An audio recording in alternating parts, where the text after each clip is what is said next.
ጸጉርን ማቅለምና መዘዙ በጣም አስፈላጊ ከሚባሉና የሰው ልጅ ማራኪ እይታ እንዲጎናጸፍ ከሚያደርጉ ነገሮች ውስጥ ጸጉር አንዱ ነው።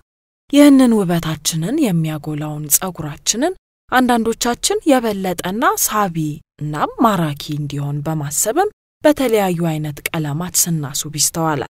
ታዲያ እነዚህ ለውበት ብለን የምንቀባቸው ቀለሞች ምንም ያህል ጥራታቸውን የጠበቁ ቢሆኑም የአለርጂ ጉዳት ያስከትሉብናል ተብሏል።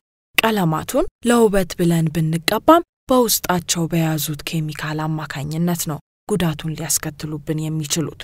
እነዚህ ቀለማት ለአለርጂ ከመዳረጋቸውን ባለፈ ባስ ሲልም ለከፋ የህይወት አደጋ ሊዳርጉ ይችላሉም ነው የተባለው። ፓራፋኒሌንዲያሚን PDD በብዛት በጸጉር ማቅለሚያዎች ውስጥ የሚገኝ ንጥረ ነገር ነው። በተለይም ይህ ንጥረ ነገር በጥቁር ቀለሞች ውስጥ በብዛት ይገኛል። ፓራፋኒሌንዲያሚን ወይም PDD በማቅለሚያዎች ውስጥ የሚጨመረው ቀለሙን ከተቀባን በኋላ በሻምፖ ስንታጠብ ቀለሙ እንዳይለቅ ለማድረግ ነው። ነገር ግን ይህ ንጥረ ነገር በሚፈጥረው አለርጂ በርካታ ሰዎች ጉዳት እንደሚደርስባቸው ተዘግቧል።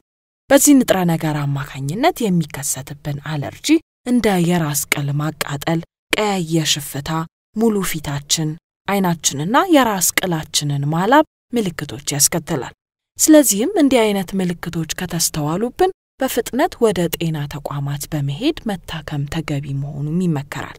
እንዲሁም ማቅለሚያዎቹን በመንገዛበት ጊዜ PDD ይዘቱን ልብ ብለን መመልከት አለብንም ተብሏል።